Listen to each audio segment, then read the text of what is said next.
Hey there, welcome back. Today we are going to be working on a lovely little snowy scene. We have a warm sunset in the distance there, some lush greens with spring just right around the corner. I think this one will be a lot of fun. We are going to change the style in which we film it just a little bit. Want to try something a little bit different so you can see the palette through the whole lesson and maybe the reference photo too if I can figure that out. This will be in real time, and as per usual, all of the tools will be listed in the video description. If you'd like help with the drawing process, I will have the traceable up over on Patreon, where you can also get the real-time drawing video of me sketching out the traceable, talking about different compositional elements and how I get the reference photo onto the canvas, all of that good stuff. So let's have some fun. Let's jump into this and let's render what will likely be our final winter piece of the year, and post this we'll start working on some really different things as well. Let's have some fun. So we're going to begin here today by taking our 1-inch flat-headed brush, and we'll dip the bottom third of it into a little bit of water. This is going to condense our bristles and also help keep our paint wet for a little bit longer. With that, we're going to start in this top right-hand corner of our reference photo. We'll do so with a little bit of our cerulean blue, an abundance of our titanium white, and a hint of our oxide black as well. Here we want something nice and bright, very airy. We could also add in a hint of our deep violet, or really any other purple that you have. That'll complexify the color nicely. Then we'll throw that up here into the top, and as you can see, my pigment is much more blue than the almost white that we have in the reference photo. That is intentional because I want to create a gradient and make it a little bit more dynamic. So I'm starting at the top, I'm working my way down towards this larger cloud that we have, and I'll also start placing this in little openings that we have within our tree, like here, here, and here. I'm also not too worried about going over portions of my tree because we can always just go back and resketch it. That said, once we have a decent application there, we're going to double down on our titanium white in the mix. So we'll just work that to the right of that which we were working on. We'll apply this right below, and as you can see, we very quickly meet the blue that we had before, and we'll start a nice little blend up into it. And just like this, we have a solid transition and gradient to sky, which will be a bit more interesting than just having a flat, bright space. That said, I'm going back and I'm softening all of the strokes, applying very little pressure. Typically it's the pressure in the brush that makes it streaky. So if you find that your skies are a little too streaky, just apply less pressure as you continue upwards, and that'll typically have a really good effect. Here we're working on it numerous times just to continue softening. And see, I added a little bit more there than I should. We'll smooth that out, make it nice and clean. And then we'll also take some of those highlights over here and make sure that it's consistent all the way across. That said, that's a great start. So let's make our brush a bit more clean yet again. Lots of dips in the water. Then we'll head on over to the cloud. And here we have that beautiful subtle purple. So here I'm using a deep violet. Again, you can really use any darker purple for this mix, but we'll make that nice and consistent, working it into both of our past mixes. And the idea here is that we're making it cohesive with everything we've used before. All of that titanium white is going to desaturate it. The blue is going to make it nice and cool for winter. And we can apply this right underneath our sky, like so. And we can do a subtle blend up in the way that the sketch was done, so that there's a good transitionary area. And you can see the clouds kind of work in this diagonal direction. It creates a leading line, points us towards the tree. And then there are lots of little taps and drags in those general directions towards the top that soften the clouds and their transition, just like so. And we can throw some of that cloud into these open areas here as well. But we really need to warm this up. So now we'll grab some of our cadmium orange hue, one of my favorite colors. We'll work that into our purple. Again, creating something that's a bit more cohesive.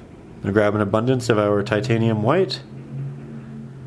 And the orange is a very pigmented color, so you'll need quite a bit to distill it and bring it down in value. That said, I like that a lot. We'll add a little bit of Naples yellow to continue desaturating and just give it a hint more warmth, hint more subtlety. Then we'll take this, we'll work that right down here, like so. We can apply that in the openings and the clouds over here. And we're just creating randomized little openings too. Now, we'll take off the excess pigment on our paper towel, and then we'll blend this into this. We want it to be a relatively soft blend, but we don't want it to be perfectly soft. I still want a notable transition from one into the next. Here, bringing it up. We'll take that purple back down, like so. Already much more interesting than it was, and I'm very happy.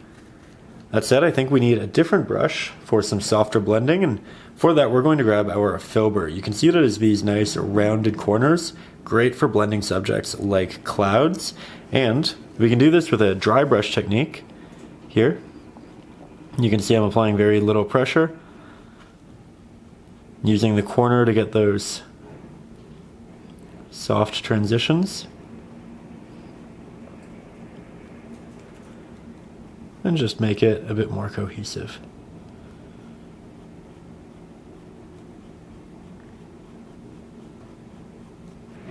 There we go. Bring the purple down, complexify the orange, and of course, we're not quite done. We'll go back to our larger flathead, try to get a lot of that water off, and then reinstigate some of the movements that we had before. The protrusions that push the eye this way.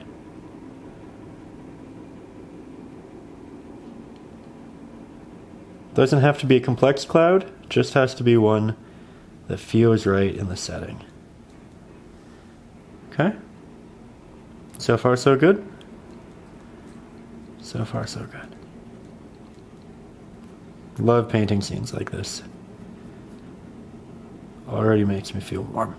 Now at this point, I think I actually want to double down on the purple mix. So I'll grab a bit more of that, work that into the orange, and I want more of a hard line like you can see in the reference. I want it to be feathered, but I want it to be a bit more distinct. So we'll work that through here. Work on the blend upwards, make it all nice and soft through the body.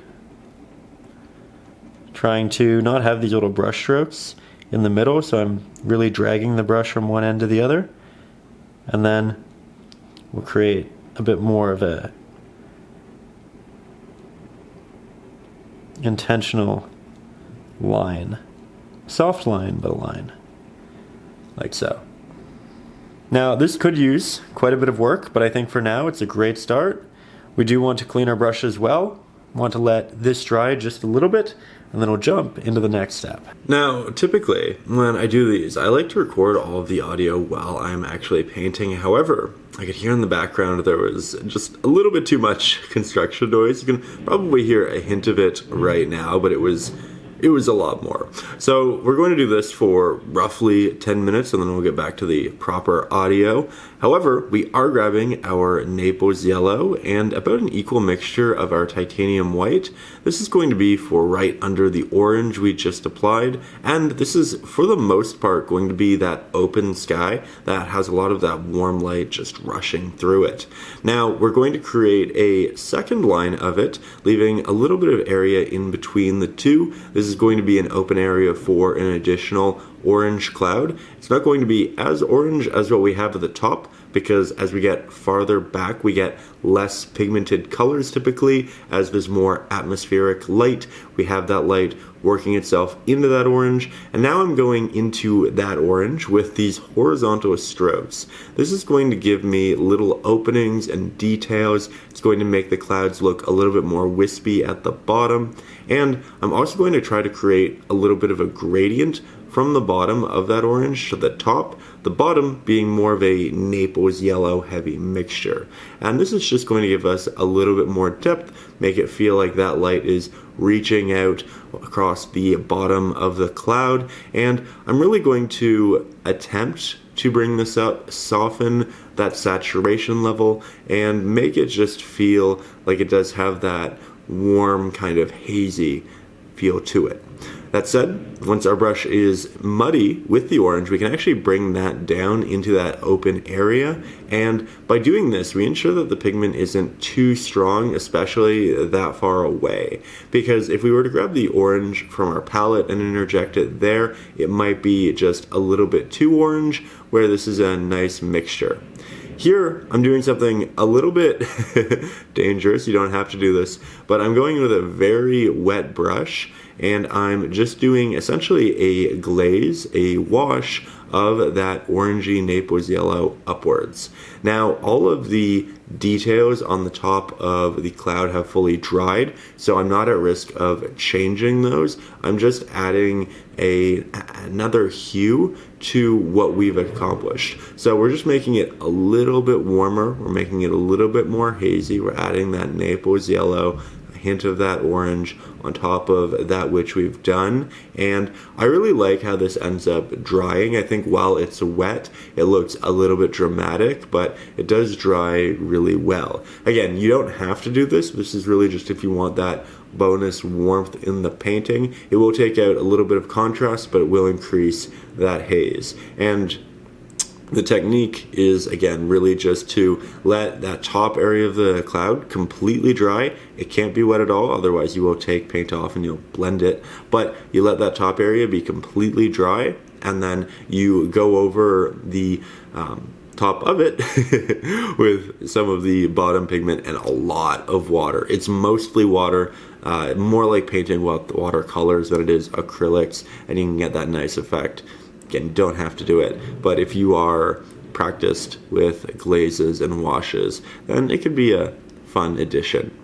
That said, we did throw in a little bit of that extra Naples yellow into the base, make sure that's nice and thick, and now I'm just trying to soften some of those highlights that we added towards the top, all of those streaky orange bits. Typically, if you use your brush a bit more softly, as we talk about, you do get rid of those streaky markings. With that, I'm going to grab a little bit of our deep violet, work that into our cadmium orange, and recreate the color for the top, where I'm just going to double down on some of the forms. Because it is a glazed area, it is quite wet, and that means we can go in and work into it quite easily. So again, this is something that you don't have to do, but I'm just touching up the tops of the cloud, trying to make them look nice and directional still, but also a little wispy. Maybe have a cloud here or there that pops out very small but soft in the background. That can be an easy way of adding depth and just making it look nice and three-dimensional.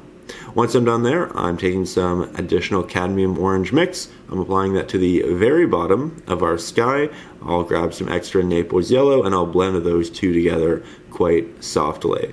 So here we're just creating a feathering from one into the next.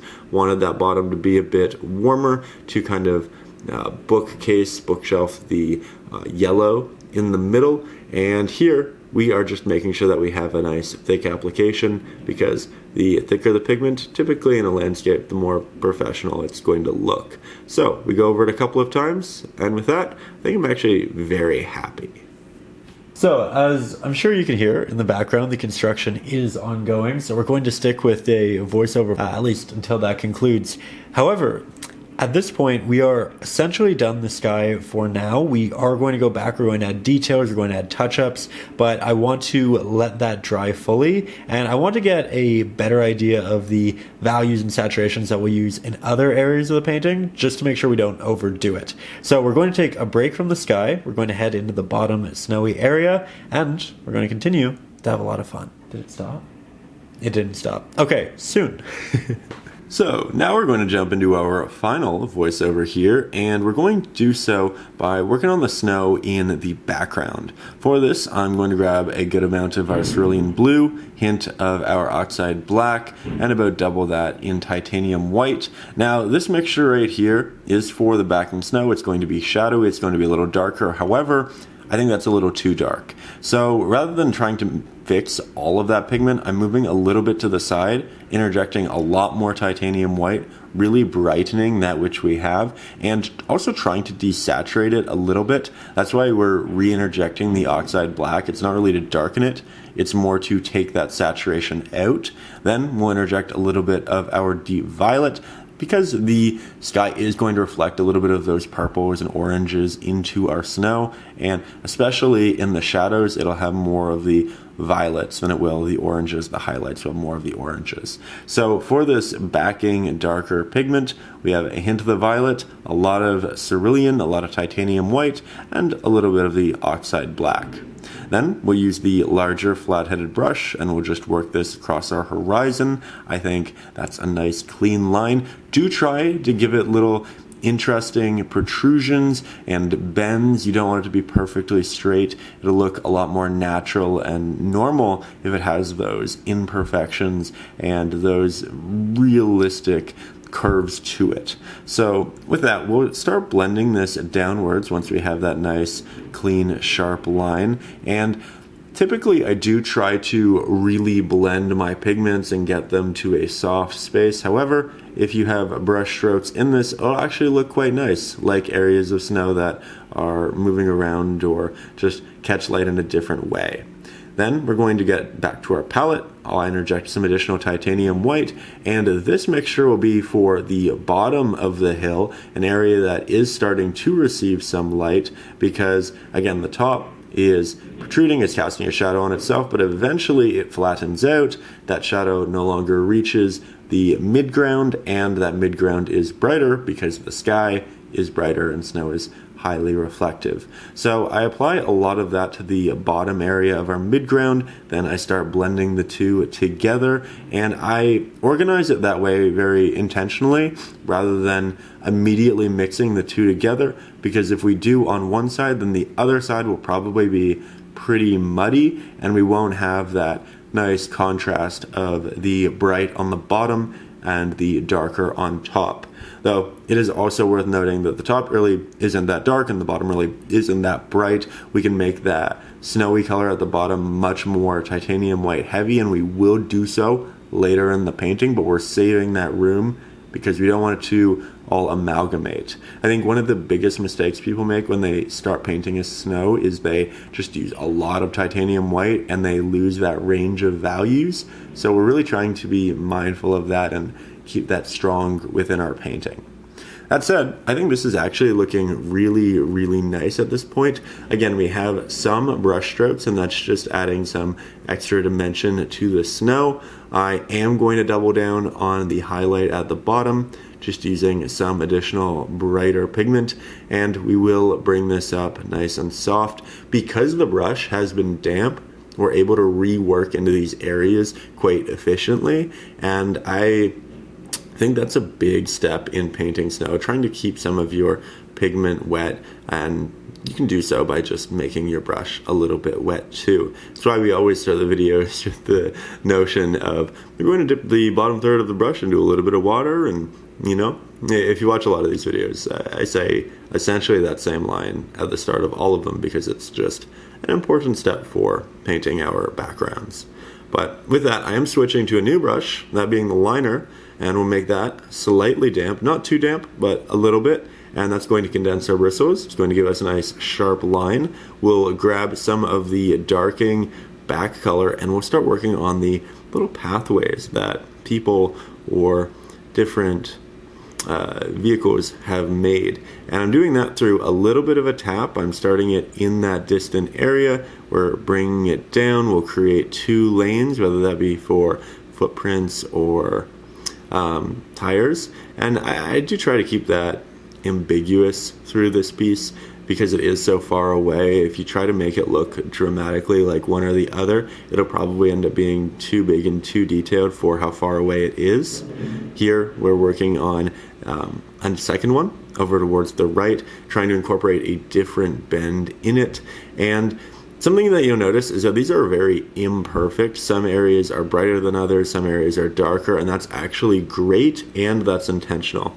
We can achieve this quite easily by painting in these markings while the background is still wet, because we're going to get some blends that are more dramatic than others. We're going to apply on areas that are semi-dry, and therefore it'll be the innate pigment that we have on the palette, probably a little bit darker, but it's really this combination that's going to make it look great. And the reason that you want that variance in it is because when the snow moves in such unique ways from either footprints or tracks, you're going to get light bouncing on it and around it in very strange ways as well. You're going to have a lot of variance there in terms of your shadows and your highlights within those steps and those impressions. So we are just trying to make those equally as unique.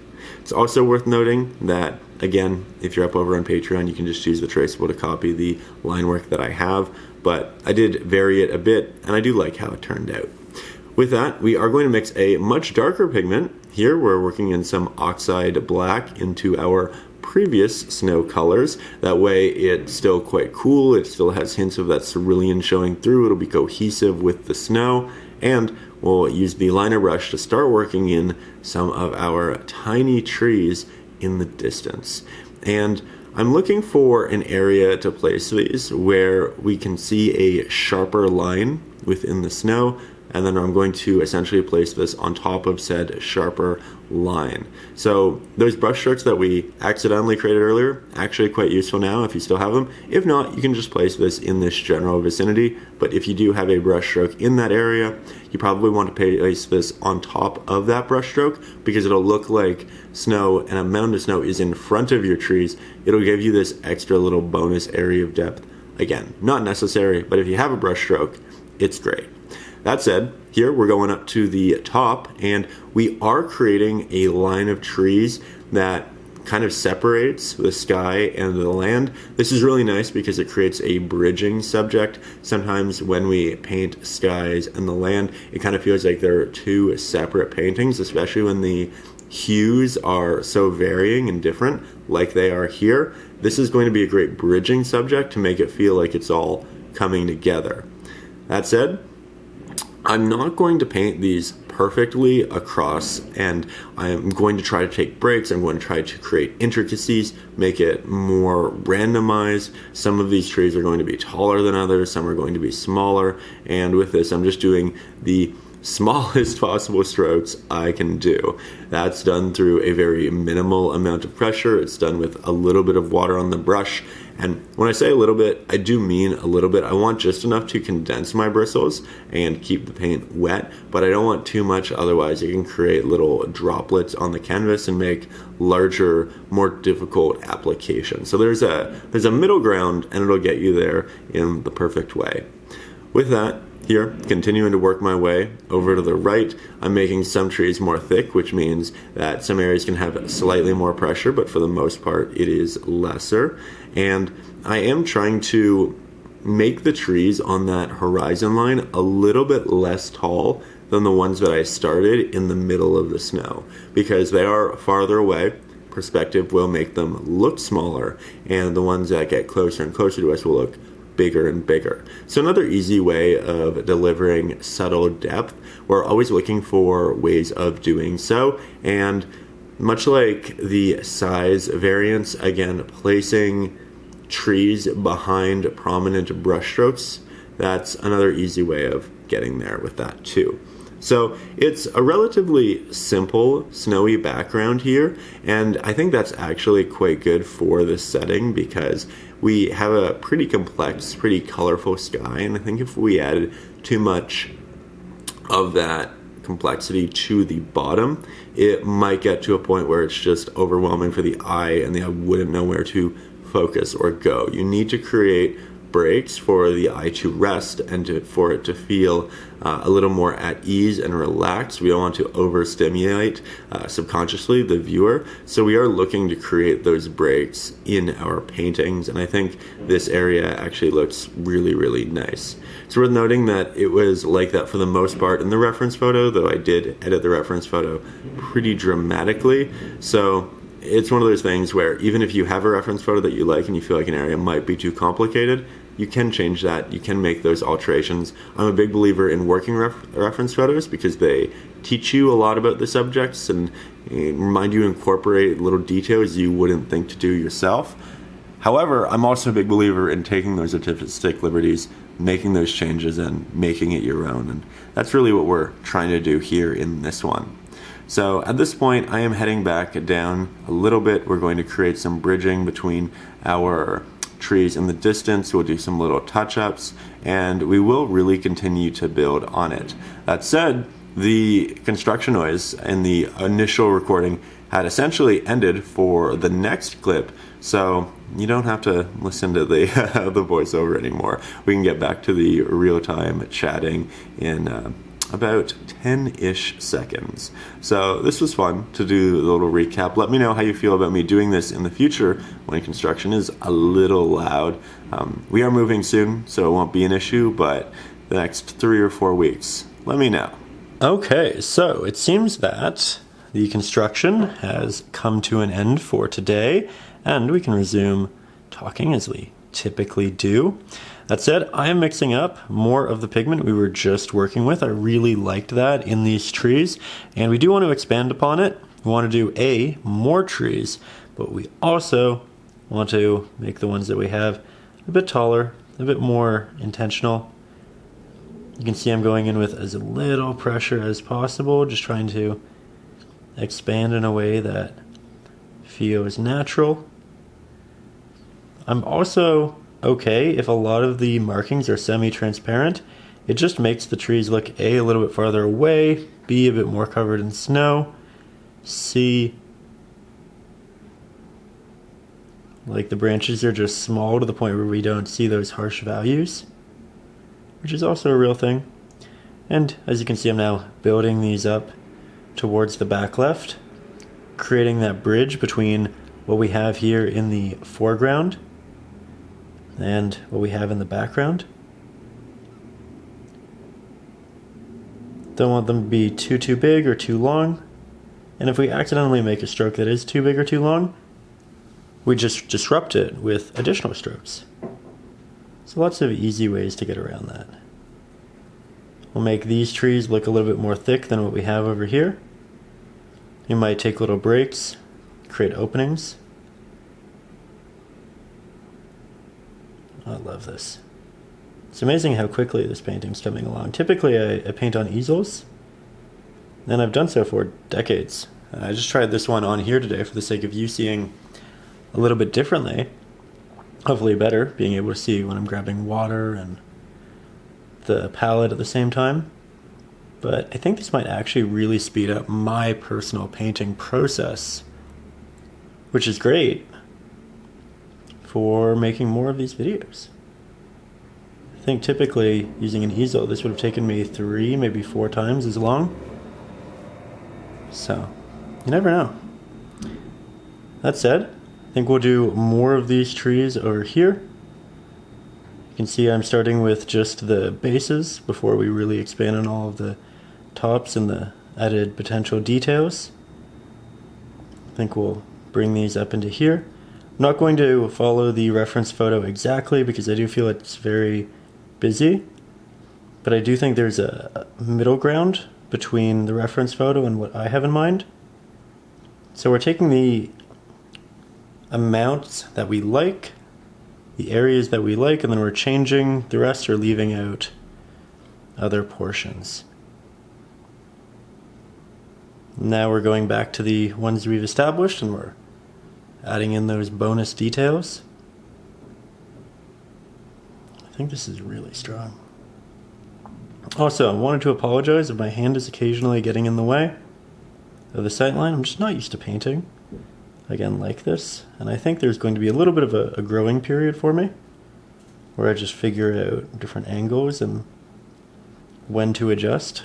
So be patient, but I'm sure I'll figure it out by the end of this lesson. And in the comments, let me know what you think about this style, where you can see the painting flat, the palette, the water, all of that good stuff.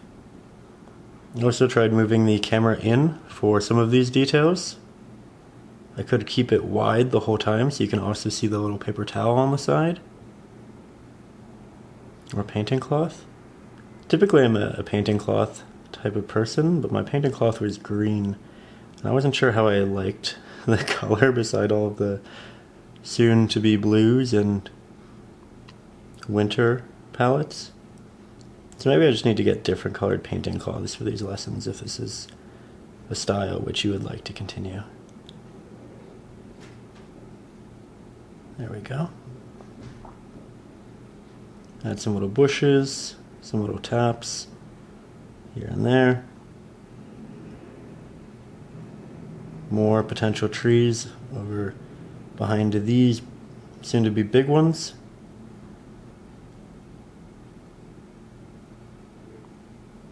Again, these are all pretty simple right now, but I like them a lot. Might do some larger branches up here and up here.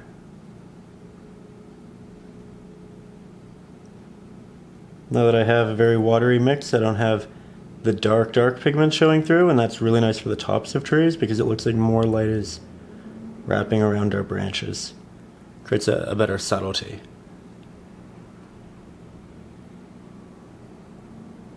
Just like so. Now, as I zoom back out, I realize I actually do want more of these. So let's just add a couple through here. Let's expand on these, make them a little taller. The closer they are to us, the taller we can make these lines, because perspective will, of course, keep the others in the back looking smaller. Making some really sharp lines here at the bottom, just to ensure they are as we want them to be. I think those are looking nice and full.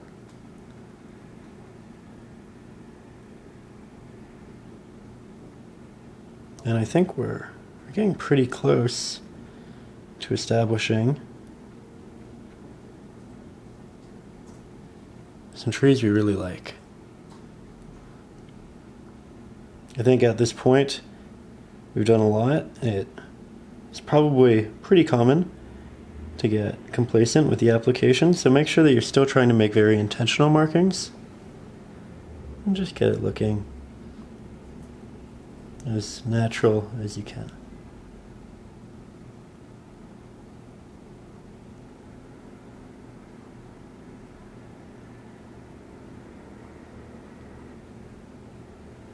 There we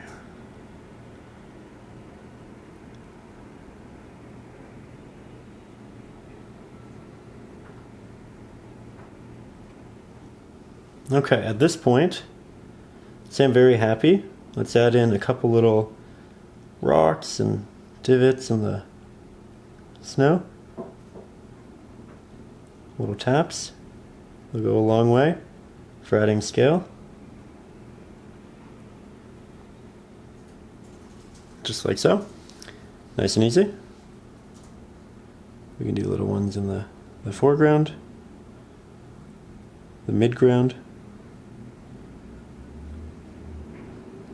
Just different markings to make it look a little more natural and real. We also have a hill right here, and I didn't notice this until just now, but there are little portions of branches sticking out from behind this marking. So we'll just sketch these in. I think it'll add good scale. The fact that we're adding a subject over this set of lines in the snow is also going to create some nice easy depth. Just going to make our markings look as small as possible.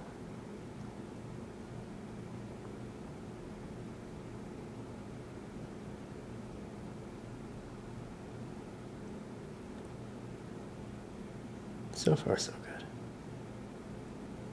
Hope you're having fun. Hope you're feeling motivated and ready to render another lovely piece. I think this one looks a lot more tricky from the onset than it actually is. Just a couple more down here. Nice and subtle. Again, being mindful with my hands so you can see.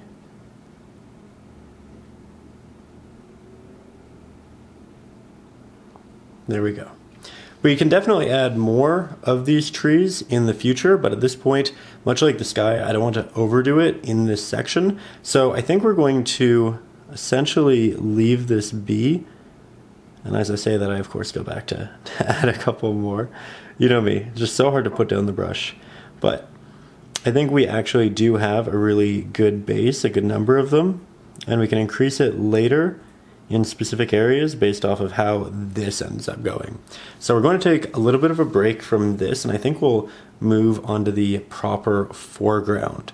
For that, I'm going to switch to the larger flat-headed brush. As you can see, this still has paint on it, and we can't have that, so I will take the excess off to the right.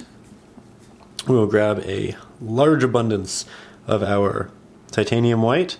My brush is a little bit muddy because it has hints of the blue from this on here, and I actually like that. So if yours doesn't, just grab a hint of that ultramarine, hint of the more cerulean blue, oxide black, deep violet, and then we should have this nice brightish gray.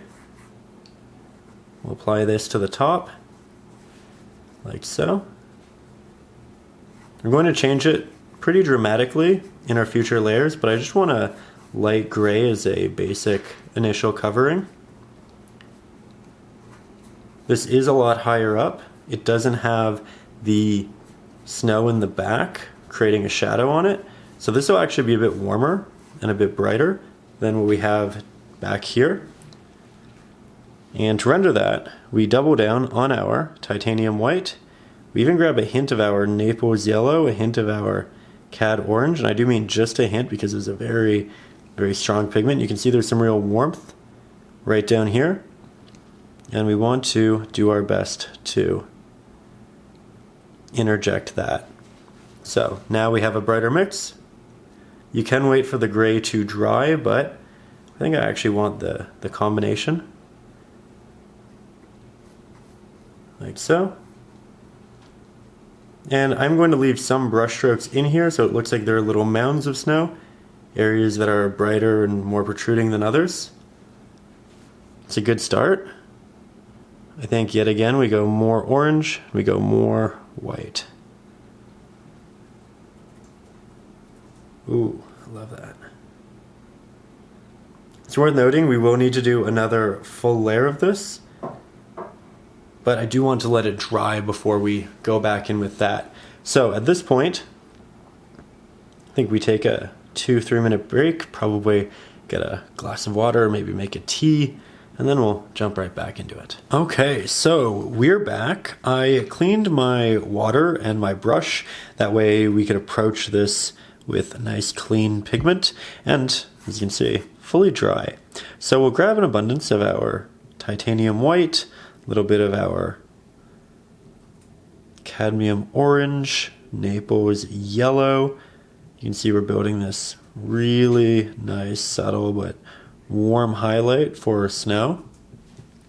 We'll go into the edge, apply a good thick pigment. We're in the true front of the canvas, which means we can apply a bit more texture.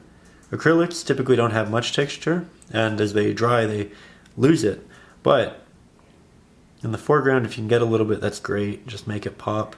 I'm going to try and leave slight small openings here and there. That way there are areas of shadow. And I'll just do a soft little blend with that. And then we'll bring it back, let it dissipate into the blue that we have through there. Wipe off the excess. Already off to a strong start. Now I'll grab a little bit of that cerulean, work that into the edge, like so.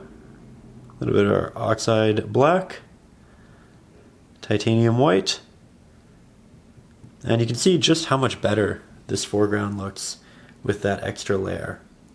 Now we'll just work the blue into the back, blend it out into the orange, create those little areas of shadow.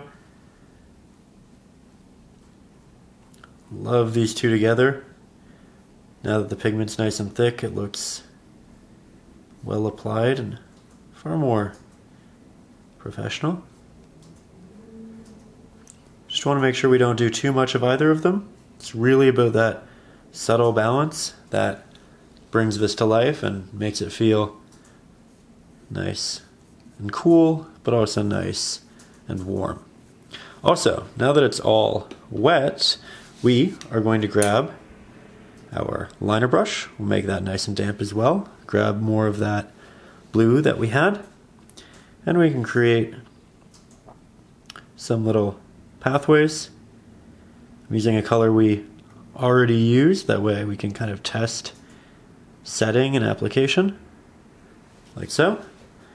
Then we can make a slightly darker variant once we have an idea of where we want things to be. And again, if you are up over on Patreon, you can just download the traceable and see exactly where I initially drew it. Take that guessing out of the equation. That said, we're going to jump back in here. You can see I'm going in with lots of little taps and blended mark making. Nice and easy. We'll do another one right beside it, because it's either tracks from feet or maybe it's a sled.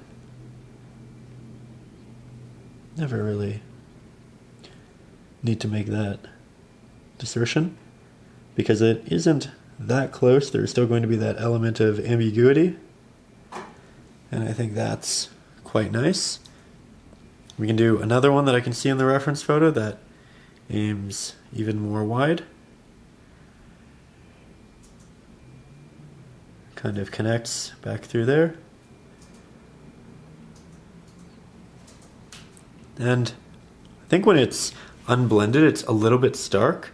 So do try to go back in and do those little taps, soften the sides, make it look slightly less dramatic.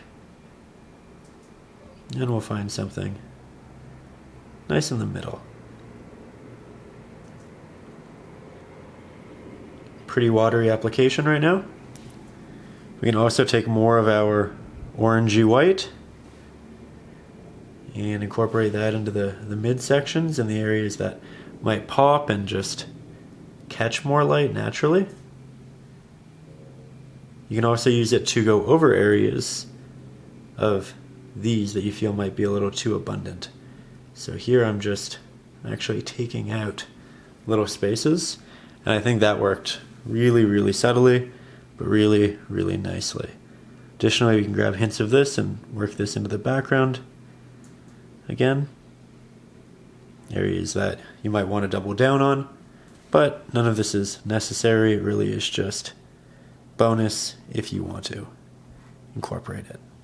So at this point, happy with this, happy with this. We can definitely brighten this up more with an additional layer, but I do want to let that dry for now. And in the meantime, we are going to work on something very fun, and that is the start of our trees right up here. Now we can start with the larger part of the trees. I think that's where a lot of people would naturally feel inclined to do so. However, I think I actually want to start with some of the foliage because I want to paint these trees on top of that foliage, and then I'll paint even more foliage on top of the trees. So we're looking at layering this in a way that'll make it look more three-dimensional, and with that we do need a green on our palette. So I'm going to go grab 2 of those, and I think I know exactly which ones I want. We have the Sap Green by Winsor & Newton. We have a Green Gold by Golden, and I love this Green Gold. You can get Green Golds by a lot of different companies. This one is my favorite. In general, I really like working with Winsor & Newton, and really you don't need to use the same brands, but I think these are my favorites for these specific colors. With that, I think it got a little darker in the room, so let me brighten up the camera for you. And that looks like a good middle ground. We'll open our Sap Green, apply that right here on our palette underneath our purple. And we'll also open our Green Gold. Realistically, you don't need 2, but I really like how vibrant the Green Gold is. It looks like there's a lot of light in it, and the Sap Green is nice for the shadows as well. Now, the right-hand side and the back of the tree are going to be receiving more light, so we're going to start by taking our larger flat-headed brush and making a lighter mixture for that side and the back. We'll grab our Green Gold for that. We'll grab some titanium white, mix up something nice and bright. You can see just how well that absorbs the white. Beautiful color already. Let's warm it up. A little bit of our cadmium orange. Already quite interesting. More titanium white. I want it less saturated. Maybe a little bit more Green Gold. We want it to be more green than it is orange, but that orange highlight is just gorgeous. So we'll grab this. And then we're going to start implementing it into some of the open spaces we have on our canvas. So we have a lot of white here that we are going to attempt to cover up. Do a so mindfully. Again, if you want to put it exactly where I had initially, you can use the traceable up over on Patreon, where I show you the video of me actually sketching it all out. Or you can just kind of freehand it like I am until you get what you're looking for. This is a beautiful, beautiful, unique color we made here. Just like so. We're going to cover a lot of it up, but as a base, I think it's quite interesting. Just have so much warm light working through our foliage. And over here, I think we'll do a pretty big branch, like so. Lots of little taps around our open areas of sky. That way it looks like foliage is protruding around it. We have these natural openings, like so. Then we're just blocking the back, and this is going to be, admittedly, what I'm calling an awkward stage, and that's okay. All acrylic paintings go through them. Typically when we're painting base layers, paintings look a little off because we don't have depth, we don't have texture, we don't have gradients just yet, and we'll get there. We just need to stay the course and trust the process. So that's what we're going to do. We'll let it be a little awkward for a little while, and then we'll bring it back into what we really want it to be. So more foliage right through there. Trying to create those soft transitions. Then we can also switch on over to the little liner brush. Grab more of that. And then you can create individual little pieces of foliage and branches that protrude out. So you have the big, thick midsections, and then you have the nice, unique protrusions. And the combination of the two is where you really find your painting.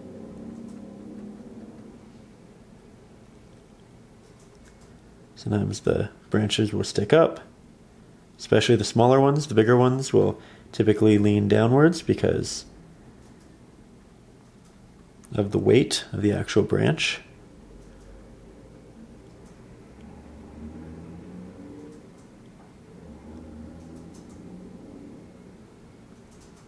There we go.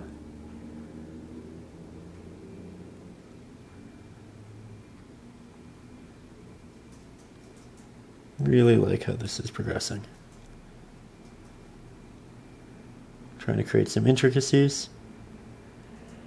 And soon again, we'll make this look a whole lot better using some other colors, other values, textures, all the good stuff. Oh, you know what? I think I missed an area in the middle there. Let's just fill that in. Lots of foliage. Lots of foliage. A little more unique edging.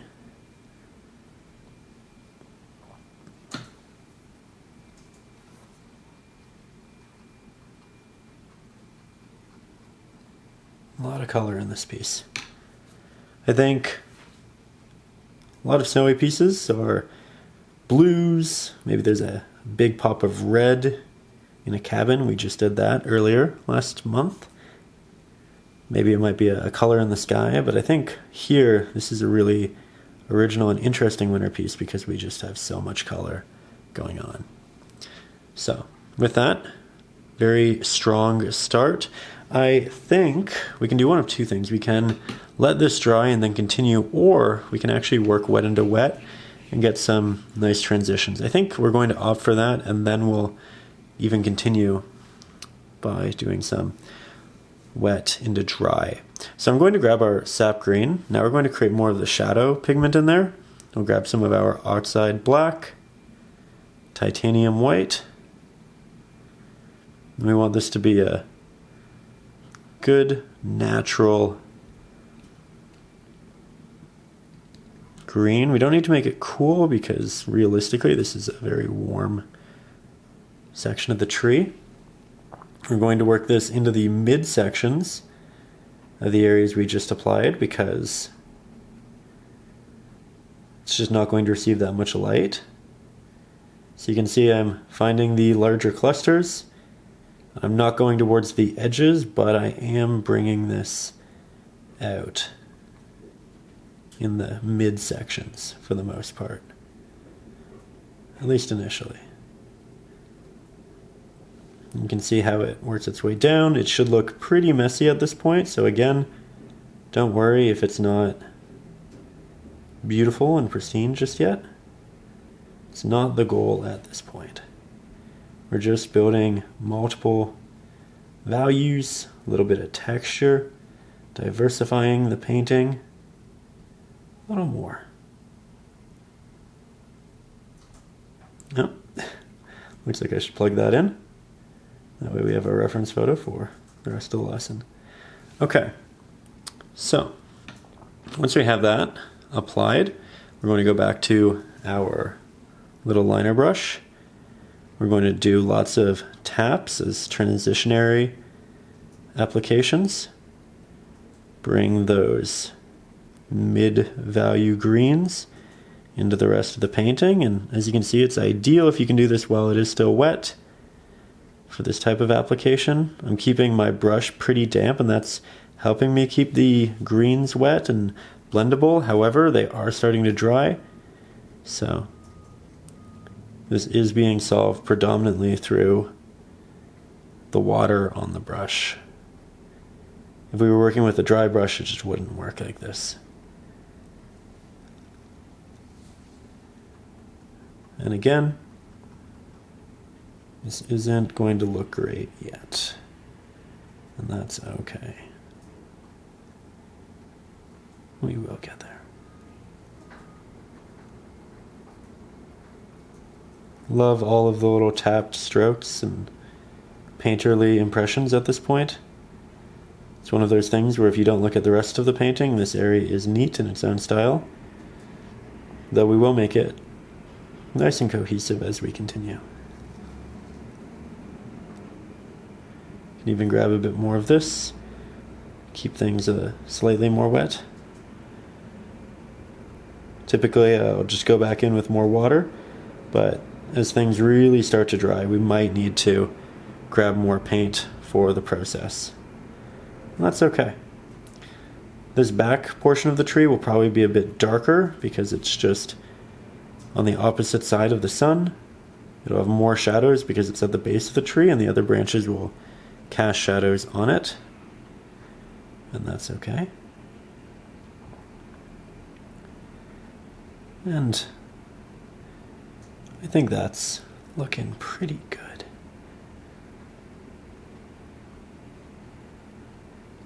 There we go.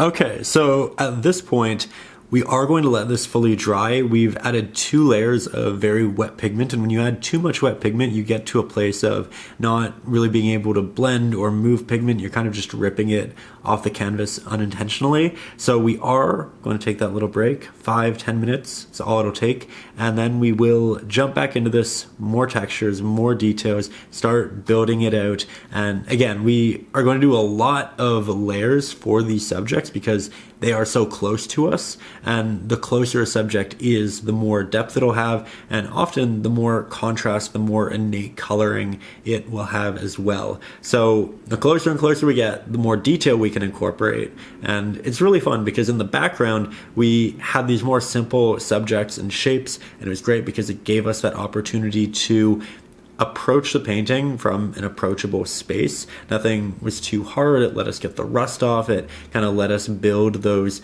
fine motor skills that we did need for the foreground and the patience as well. But at this point, I'm very happy with it. We're going to take a little break and then we'll jump right back in.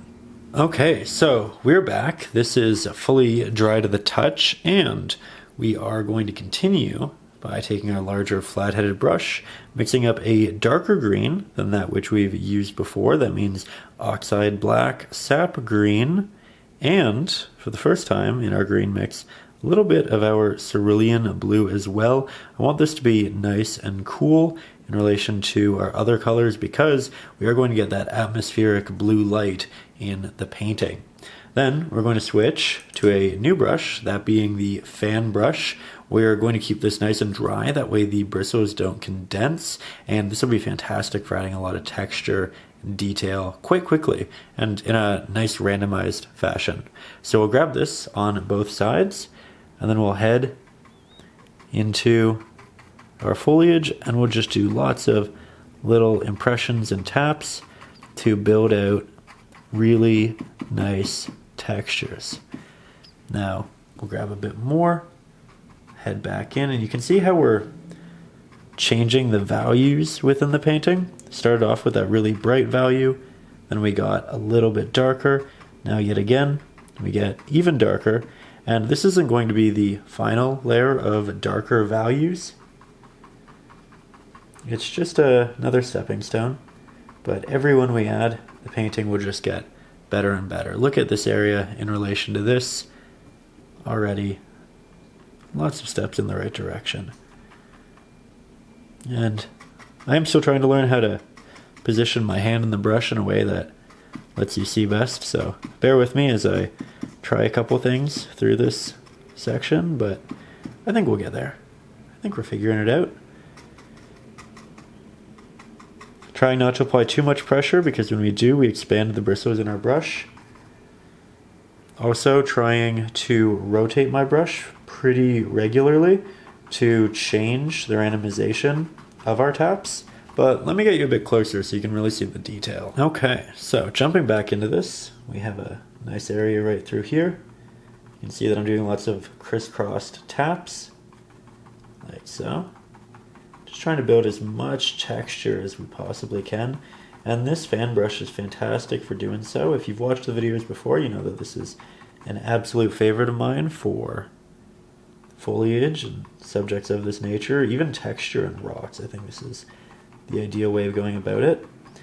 And I think a lot of people do the liner brush and they do little taps inside, and you can do this and this does work.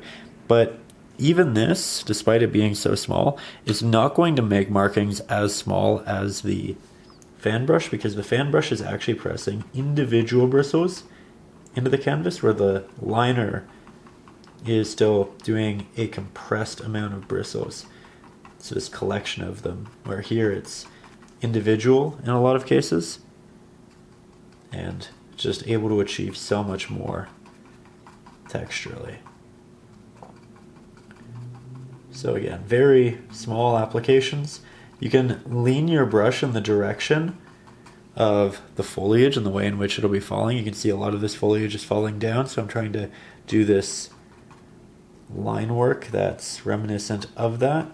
Here it's a bit more horizontal, so I'll press my brush a bit more horizontal. Here it's actually moving upwards a little bit. Here it's moving down. And we'll go back over quite a bit of this just to make sure that it's nice and full and it's not too predictable. So we'll try to break up those initial lines just a little bit. We'll be adding a lot on top of this too, so don't worry if you feel like you add too much or if it just looks a little wonky. Base layers, base layers, base layers. We will get there. Here's a nice big fun area to work in. You can make more taps in the larger center areas because they'll have more shadows, less light shining through and working its way around. Towards the edges though, you do want less and you want it to be far more intentional. Like that. You can see I'm going back to previous areas. Once I establish other spaces and I get a better idea of how much I want in each space. But we are about to go a little bit higher on the tree, so I'll pull the camera back again. So now, from here, back up to the top. Lots of taps.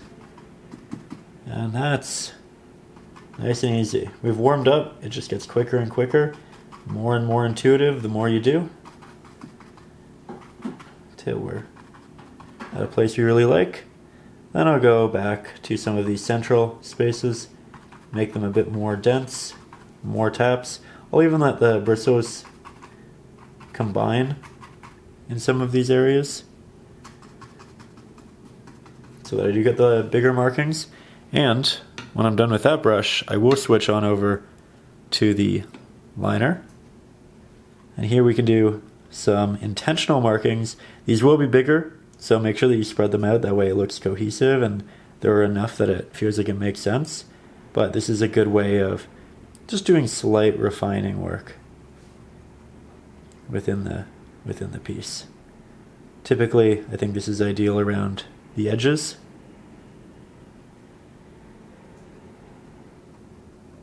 Like so.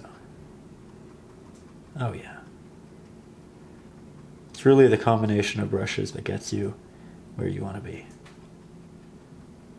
It's also worth noting, if this is your first time here, I use the same 5 brushes for all of my lessons, and you can pick up said brushes in the video description. It's our brush set.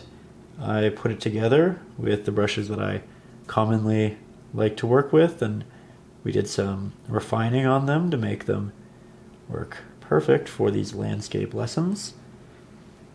Went through different iterations of the brushes, the lengths of the bristles, and even things like the give, the stiffness. opted for a more sturdy fan brush, but when you add water to it, it gets really soft. So it's great because it acts as both a stiff bristled and a soft bristled fan brush, where prior to making that one in every one of my paintings, I would switch between 2 or 3 different fan brushes with different stiffnesses, where now I just use the one and it does everything I want it to. So it just makes life a lot easier. And again, the general rule there is if you want a larger application, you make it more and more damp. If you want a really sharp, small application, you keep it dry. Obviously it's in the water right now because I didn't want the paint too dry on it. And I think we're done with it for the current moment. Though we will be going back to it, and when we do, we'll talk about how we're going to take care of it. There we go. Lots of good details.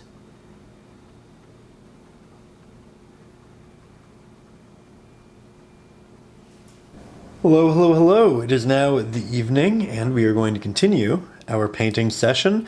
Everything is nice and dry to the touch. We do have our larger flathead, and because it's been a while, everything is completely dry. So we are starting from the basics, which means we'll just make sure our brush is nice and damp. And from here, you can see that there's these beautiful highlights that work their way into the tree.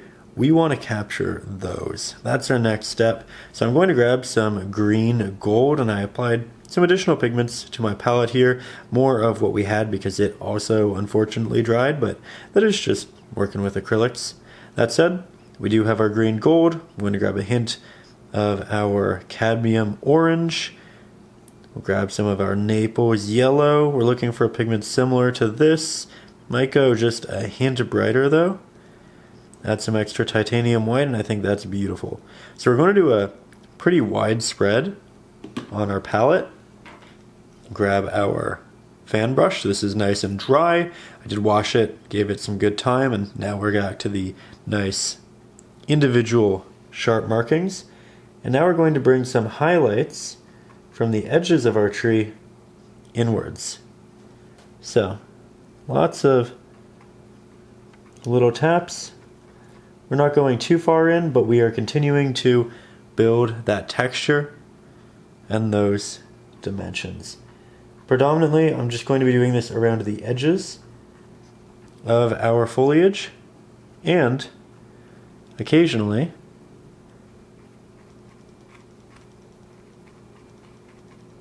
in the larger area if I feel like an area could protrude.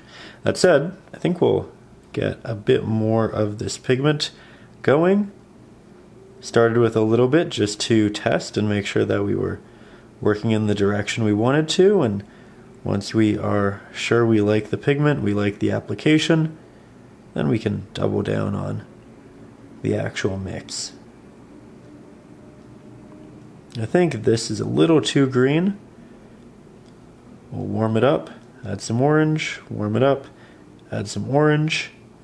This is a friendly reminder not to go with the first pigment you mix, but rather to continue mixing until you get what you actually want. Now here we need to do quite a few. Build out this base, like so. And remember, any areas you don't love, don't worry about it too much because it's very likely we are going to add snow over that area. It's always an option. So here we're just going back and forth with our textures, and you can see I'm moving my brush around pretty dramatically, lots of varied angles. Oh, I like that.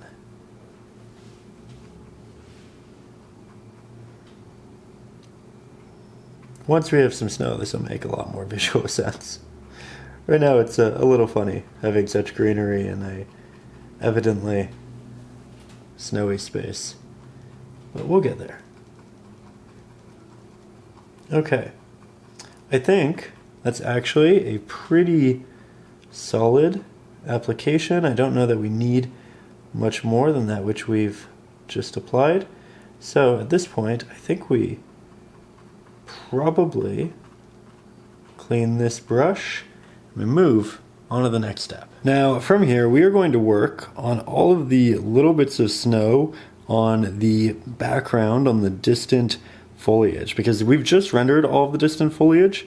These branches, which you can see right here, are yet to be painted in, and we want to layer these on top of that, which we did, and on top of the snow, which will fall on top of it. So right now we're doing some snow, starting to build those layers, and then we can build the actual trees on top of that. Now at this point, I cleaned my water yet again, just so that it didn't have any green in it. And we're going to see if we can get some cerulean blue out of this semi-dried pigment. Looks like the center does have some, and we are in luck.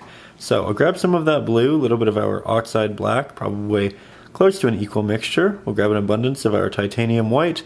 We'll mix up a mid to light value grayish blue, trying to keep it relatively distant from this because I don't want them to work into each other. And then what we can do is we can go to our foliage. We can just add a little bit of the snow on top in a variety of areas. However, it's probably a better idea to switch our brush to the smaller flat-headed. So this has the same rectangular shape. However, it's smaller and it's better for details. So we'll make sure it too is nice and wet. And then we'll create some additional snow, which works its way along the top of these branches and then inwards here and there. You do want to go in with a thick pigment,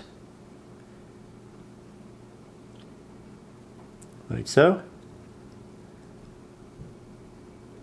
And this will help you start to make this look like an actual winter painting. Now we will also build highlights on top of this as we go.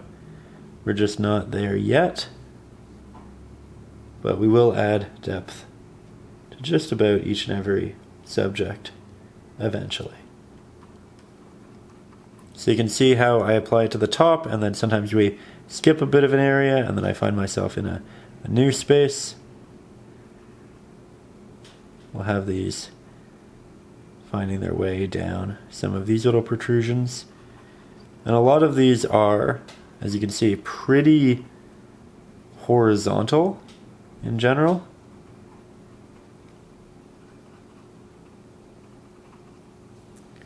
We're going to try a less is more approach for the most part initially.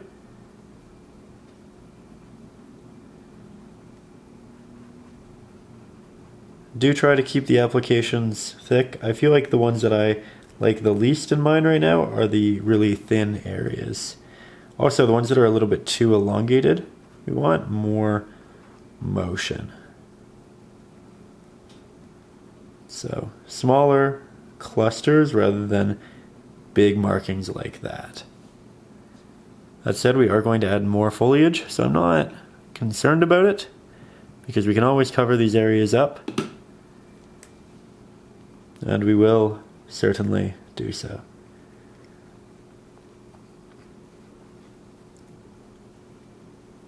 Our least favorite areas anyway.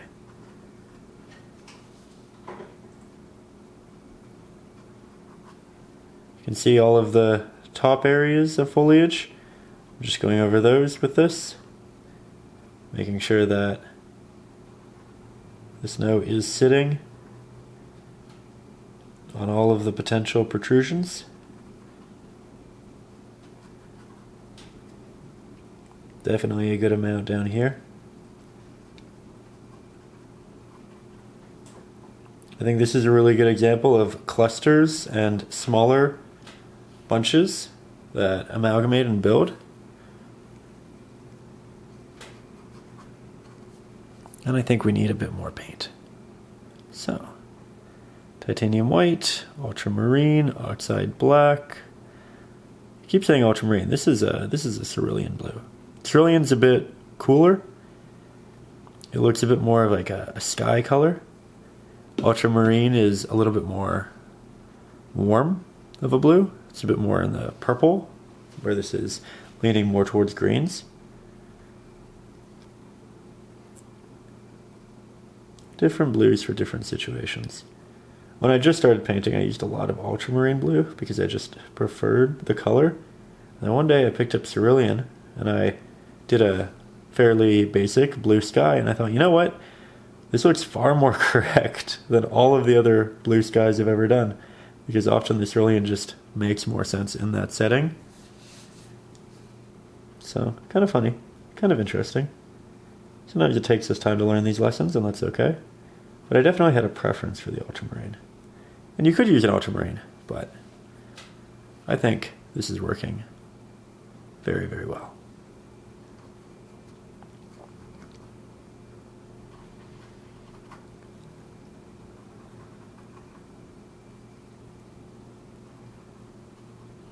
Okay. So far, so good.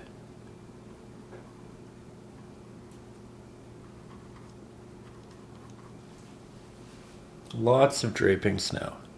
Now, let's make a brighter variant of it. Additional titanium white. We're just making it brighter.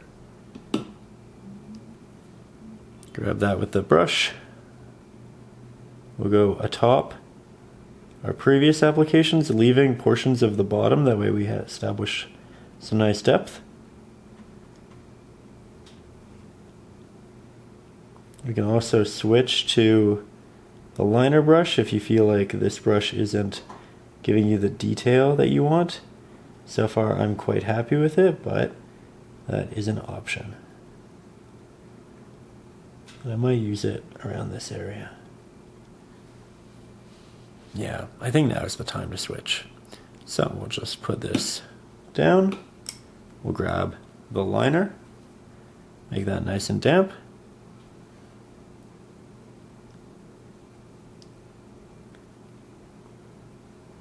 And you can see already just how clean that looks in comparison to the flathead. A little bit more detail can go a long way.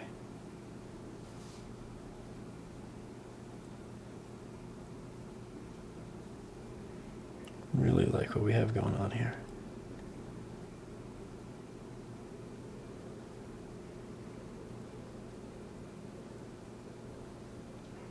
Okay. I think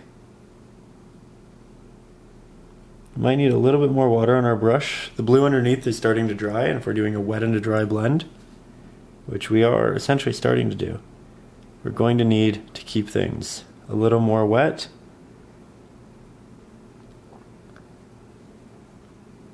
There we go. Already better. And we're just trying to add a little bit of depth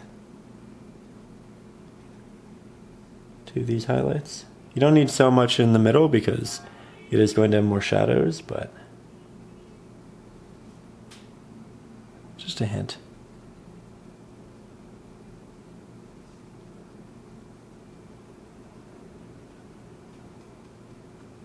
Here we are. Again, lots of patience will get us to a great painting. Just need to stick in there. Keep tapping on those highlights.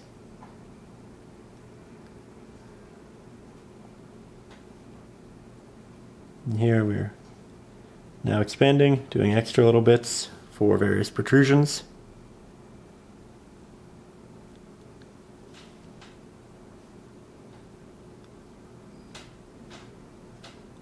And lots of snow on tops of these. Okay. I think I'm going to take a minute to take this in. One of those applications where you could just keep painting, but there's a point where we should stop, where it could be too much. And often we don't really know until we take a step back and we give it a good look. So, I think that's my next step. After I bring this down. Like that. and up here. You know me.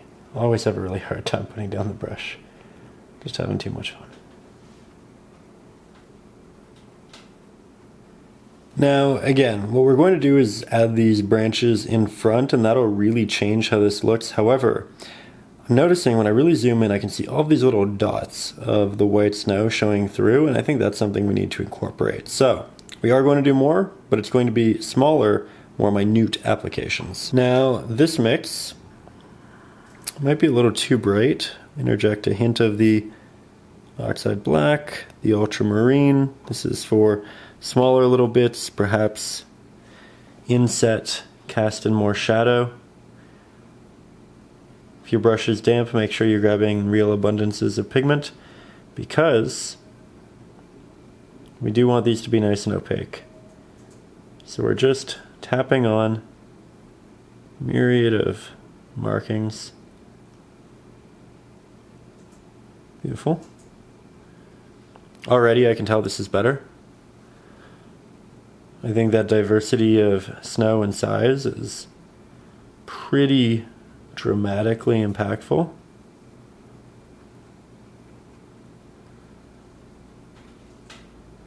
And we'll continue to interject as we do.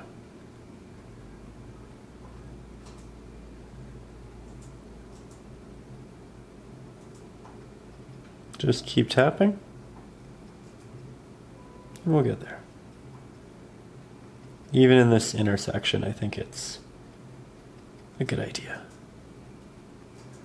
And you can see that I'm also jumping around pretty dramatically, and that's intentionally so. It's one of those things where you don't want to do too much in one area and then neglect others. Also, by jumping around, you ensure that if you're doing a very similar application time and time again and you need more variance in it, by moving around and then coming back, you might kind of get a certain type of tap out of your system, and then when you come back, you can do something a little bit different. And it's kind of a game of playing around your subconscious. That's really the current goal. Doesn't quite look like a like a properly ordained tree in snow just yet, but I think with every tap we get a little bit closer. And I do think the real tree comes together in about half an hour. We definitely need to do more painting and a good amount of it, but these are the foundational layers that get us there.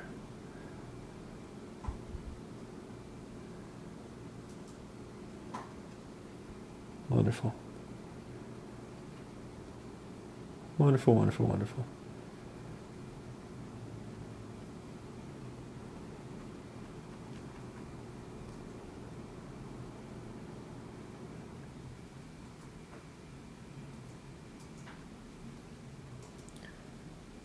Okay.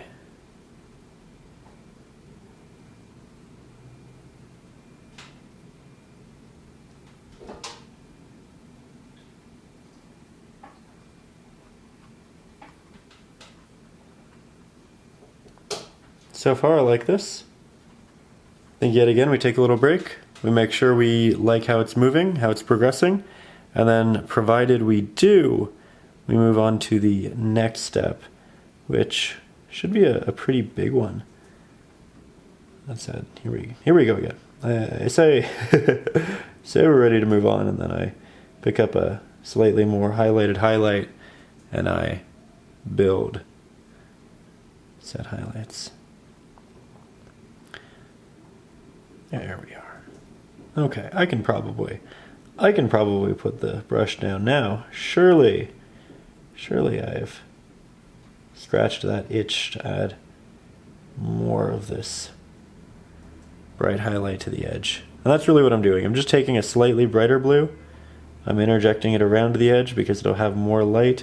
You could add a little bit of this color into it, because it will be reflective and it will catch some of that light. However, for the sake of making it stand out and be quite noticeable, I'm not doing so. I'm keeping it within the realm of blues That way it has that really nice pop against the background. Up to you though. You are more than welcome to interject some of these colors and it will look good with said interjection. Okay, so I ended up really liking it, and now we can start working on these big pieces right in the middle. These will be a lot of fun. We'll introduce a new color, and then we'll do more foliage and snow on top of them. So, for this application, we have some burnt sienna, brand new to the palette. We'll grab that as this rich orange, great color for sun-soaked trees. We'll add some of our oxide black, titanium white. This is of course going to desaturate it a bit. That way it still feels realistic. And I think this is a great base color. Now I might change the actual structure of my trees just a little bit, but I'm going to begin the way I always do, which is working on the sides of my trees first. That way I get to establish the shape and the form. Like so. And this is of course heading down into the snow right through here. We have a second one to the right, and I'm having this be a bit more winding than it initially was. Just saw an opportunity to be playful with it, and I figured, you know what, let's give it a go. It's also worth noting that I'm applying this over all of our previous snow and greenery, and that's okay. It's just going to give us more depth in the long run. So we'll bring this back down as well. You can see that this is all very thin paint. We'll need many additional layers, but right now we're just getting the sizing down. Let's make it a little bit darker, and then we'll work our way over to the left and to the back. And I'm purposefully making it darker because the light is going to wrap around the tree, but it's not really going to get to the back to the same degree, right? It's also worth noting that as we get closer to the bottom, this should get wider and wider. Just expand. Towards the top, it should be pretty narrow. Now, areas like this that are still open, we'll just incorporate more greenery and foliage into that space. And if I accidentally make the top a little too wide, that's okay, because we can also incorporate more greenery and foliage over that too.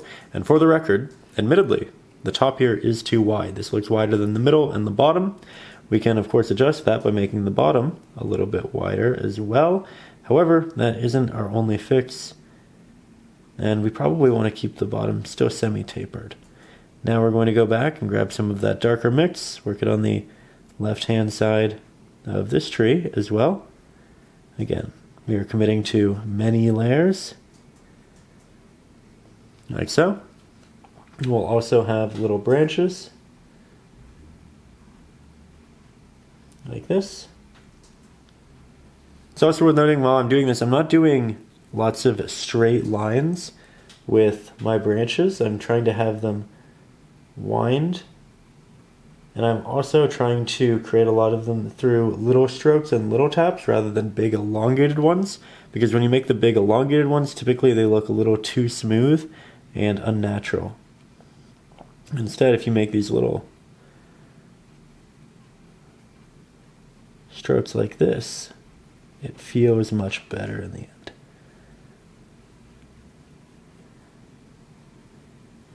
We'll continue. I think we'll also maybe have some move up in between some of these branches, but not all of them. I think that's a nice look. Again, changing things from the reference photo and the traceable just a little bit. You're welcome to do the same, but you're also welcome to work from what we had there, because I think what we had there was very strong compositionally. I'm just getting a little playful. Taking some artistic liberties. Interjecting lots of these little branches, which can roam through our trees.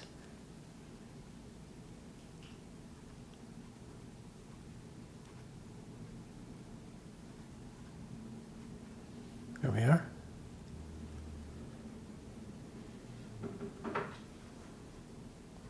Having them get lost in between branches is such an easy way of developing depth.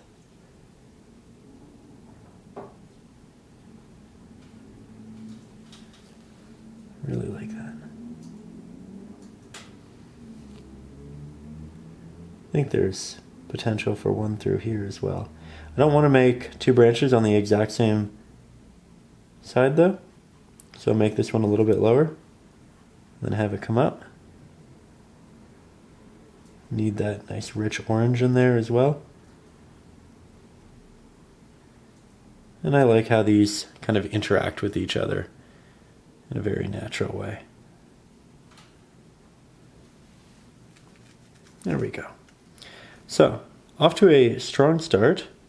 We still need more layers on pretty much all of this, but we are moving in the right direction. I'm also making this a bit darker than I intended it to be. In the end, we'll add the highlights on in later layers. It's a lot easier to build thickness through darker values, typically, especially when you're working with more rich hues. Titanium white's quite thick, but if you have more, say, cadmium orange or burnt sienna, your mix is going to be a bit thin. And that's okay, it just means committing to additional layering. There we go. Love the little ones.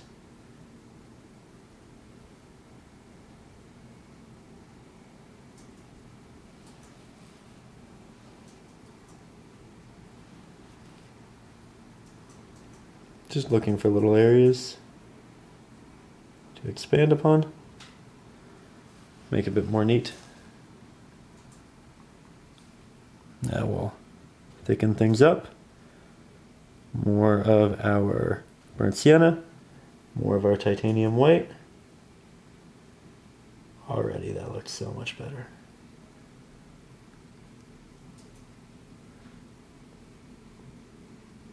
Okay. It's getting exciting now. We're really doing it. It's also worth noting we are going to go brighter than this. We are going to go more textured. But this is a good base. And again, a very promising one. I feel like we can start to see the vision at this point, and that's quite relieving. Satisfying.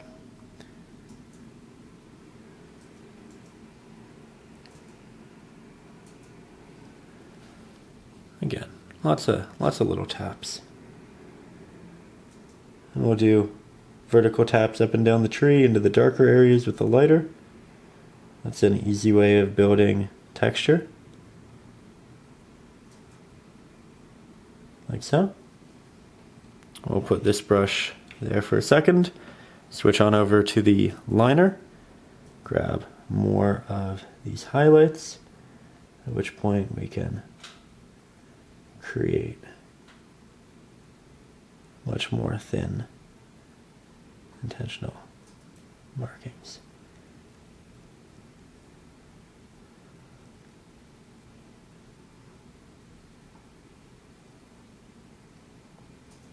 So far, so good.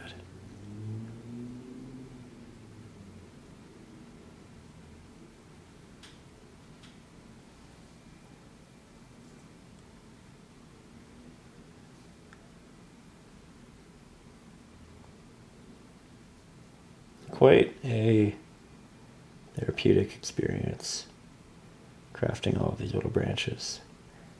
You just let your mind sink into the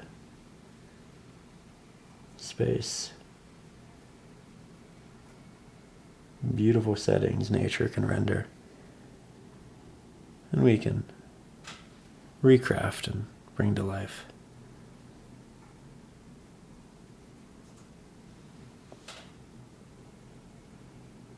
I said this was going to be the final winter scene we did this year, but I think it's going so well that I just find myself wanting to paint more and more.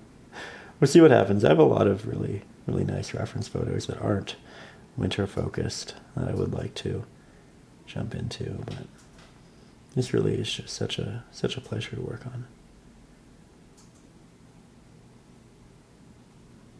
It's how you know you're on the right project. Before you're even done, you're excited about the opportunity to expand on the setting and the idea. Okay, I think that looks great for now. Let's go back to the larger flathead. Let's grab some cadmium orange, work that into our burnt sienna, add some titanium white, really bump up this color, and let's apply this via little taps to the right hand side of these trees. Have that beautiful orange light work its way onto the bark, especially when there are larger openings like this for the light to get through. It'll get a little bit darker up here because we have more shadow from the tree. Want to be mindful of areas that are open and will receive more light, and the areas that are a bit more shadow heavy and won't. It'll also make it look significantly more dynamic when we're being mindful and allocating those highlights in such a way. The bottom will get a good amount. Very open through here. Lovely. Lovely, lovely, lovely. Okay. I think we do a bit more up here, a bit more vertically through there.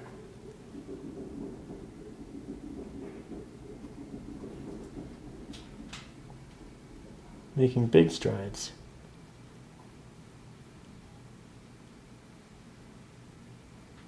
Again, I'm also making some inwards, so it's not always just on the edge. We're not outlining, we're also tapping lines and little textures. That means I'm using the corner of the brush and I'm just doing little impressions here and there, and that's going to help us build this. Yet again, going brighter, more saturated, building. I love these colors next to the cerulean blue. That's special. Now we'll get a little closer, add some extra Naples yellow, cad orange, build up a bright, thick, vibrant highlight. Grab our liner brush, make sure that's a little bit damp, and then we can go in and work on the most precious parts. Occasionally work it in a little bit.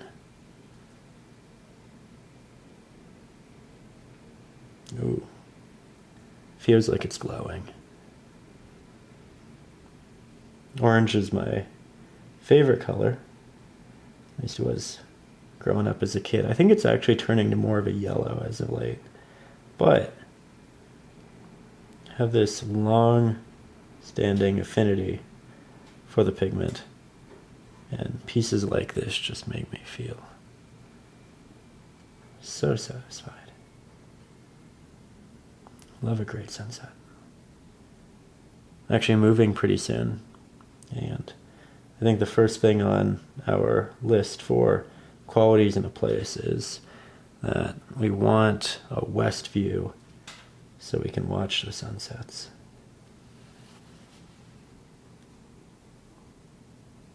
Currently we facing east, which means we get the sunrises, which is wonderful, but as a practicing artist, kind of a nocturnal person, so you don't see the sunsets, or the sunrises, but you do see the sunsets. So we're prioritizing that.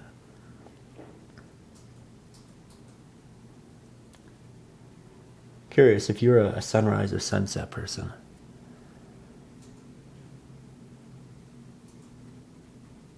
Always appreciate the sunrise people. Up bright and early, ready to tackle the day. Get so much done so quickly. Must be satisfying. I think I really like all of that.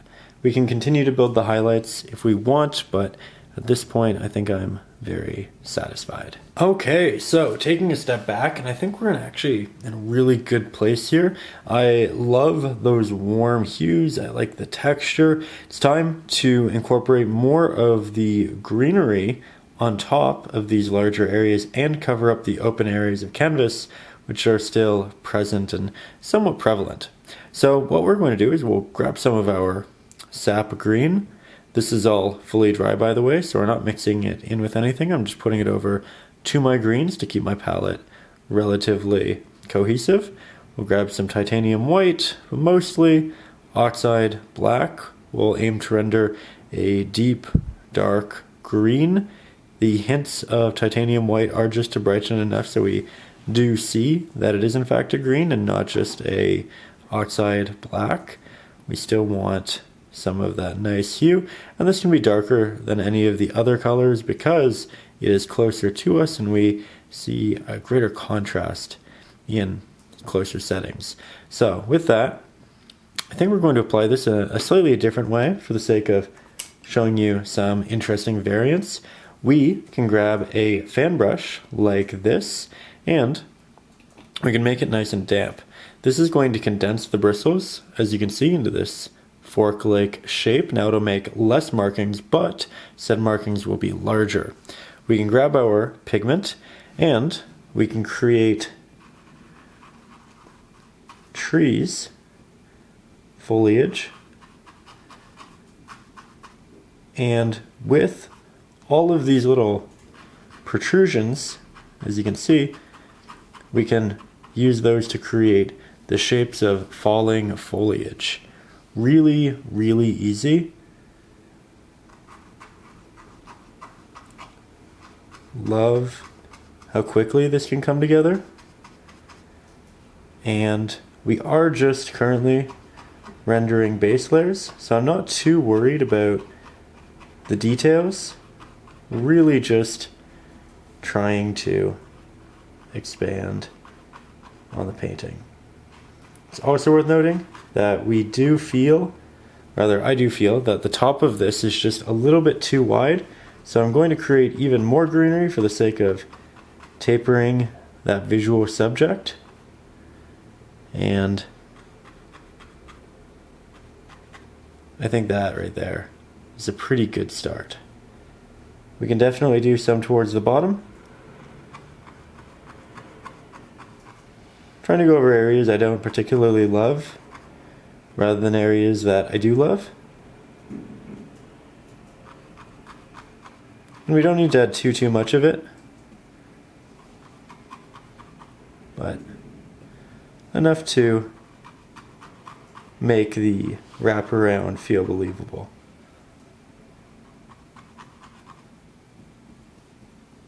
So far, so good.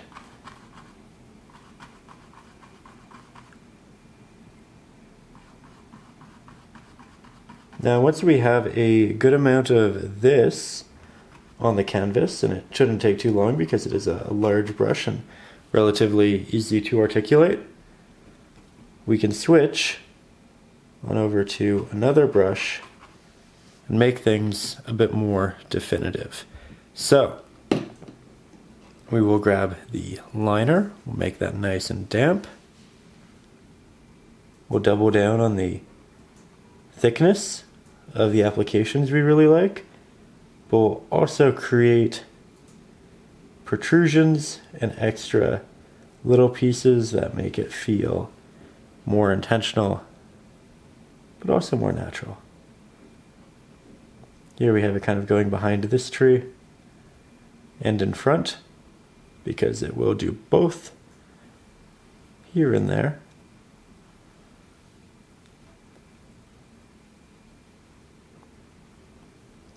Really feel like it's coming together.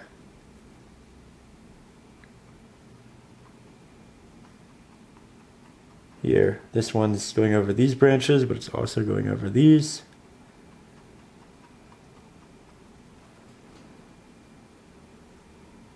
Trying to leave minute openings.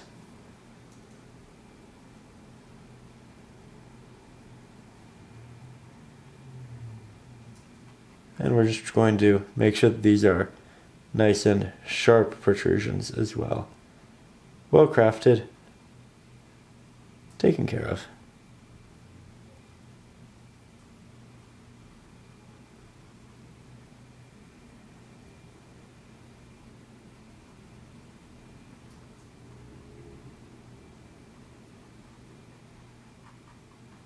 There we go.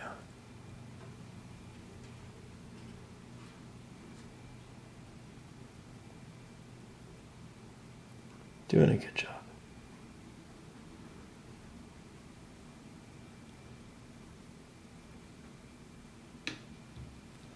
Now, let's go ahead and let this dry, then we'll jump right back in. Okay, so once we have that darker layer applied and dry, we're going to start working on the highlights yet again, which will be right under our snow. So building layers and heading back to the palette. We'll pick up that large flat-headed brush. We have our darker mix here, so we know what we're essentially working with / on top of.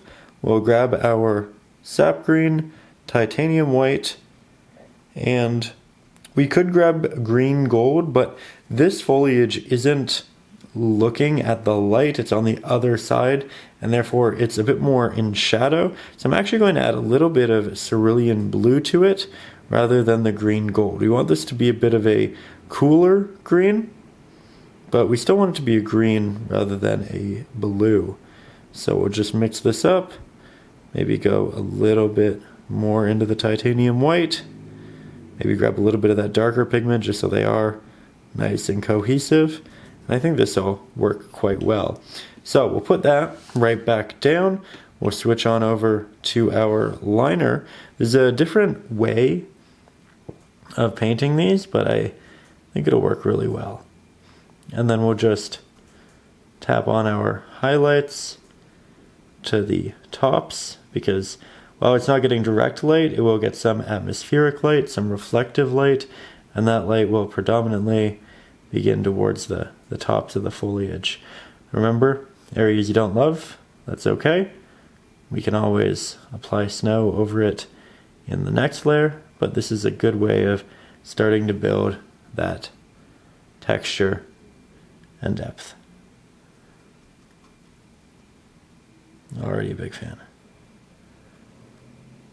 Grab some extra water. We are working wet onto dry, and we do need to make sure that we are getting a relatively smooth, sharp line.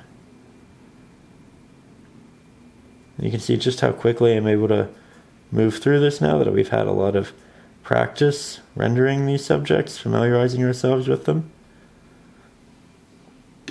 Different way of going about it and painting it. Slightly different palette, but still using colors we've used before in other ways, so it feels cohesive enough.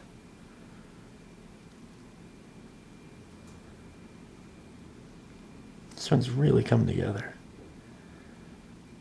Hope you're finding as much joy and success with your rendering, and if you are yet to start, you're watching it all first, then I'm wishing you a great amount of motivation and inspiration. I know I used to watch a lot of painting videos when I was just getting started, and really many years into it actually, where I would watch, and I wouldn't always paint what I watched, but I feel like I picked up a lot of ideas that I would then later incorporate in my own paintings. And maybe that's you. And if so, I hope you are getting those ideas and you're feeling excited and motivated to try some of these palettes, applications, and ideas. There we are. Okay, great start to our greenery here. I could go a little brighter with it, but to be honest, I think that's a good place. So we are going to let that dry, and then we'll start working on the snow yet again. Okay, so now it's time to work on that darker area of snow. We'll build the highlights on top, and this is essentially what we did before. However, now it's a little bit closer to us, so it might be a little bit more detailed. So we'll grab that same flat-headed brush. I did clean it just so that we don't have any green there. We do want this to be a nice clean blue. I'm also going to be mindful of where I grab blue from in this mix.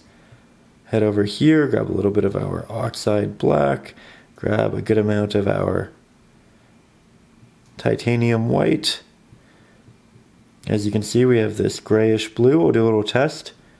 And I can tell already that this is going to be a little bit too dark. So, more titanium white. Go in for a test on the previous areas, and this actually looks really lovely.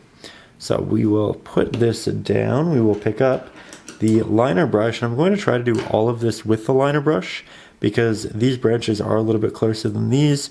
They will have slightly more detail, and we just want to make sure that we are doing the best possible job in keeping these nice and presentable.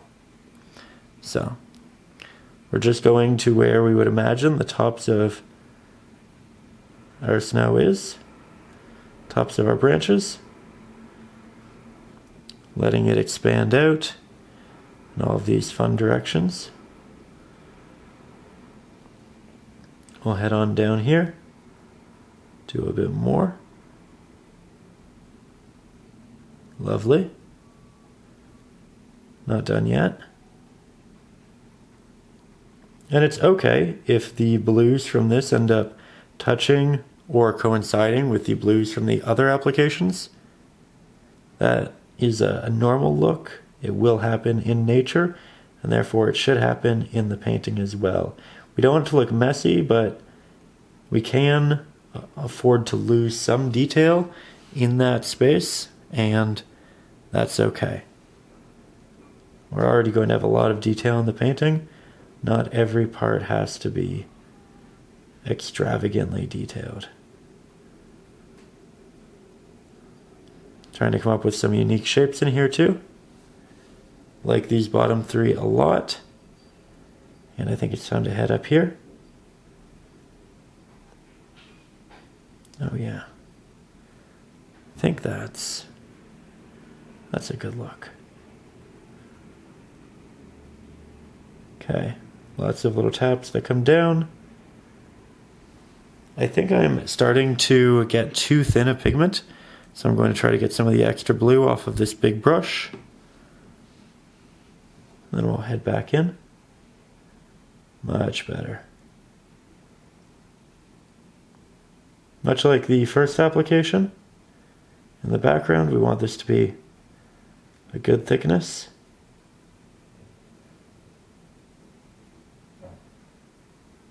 And we'll build, and we'll build, and we'll build. Love these fun little protrusions at the bottom here. We'll add some snow on the tops of those.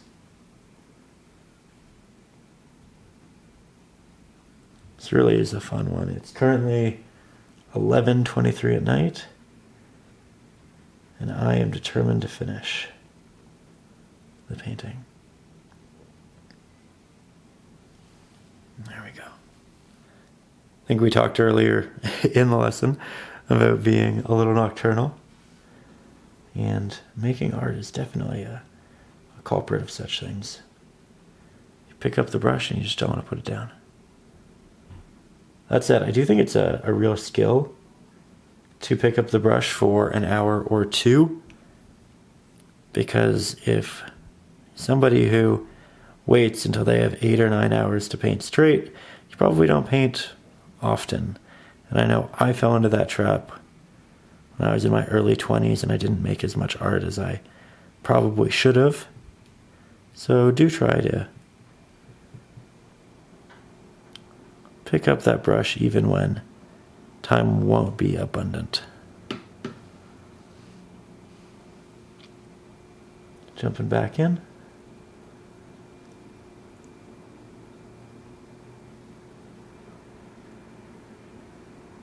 We are going to build highlights on this. They'll be a little bit different from our past highlights because all of this snow isn't going to receive as much light, so it'll need to be a bit darker than what we have on the sides, but it too will have highlights, and they are important for the depth in the painting.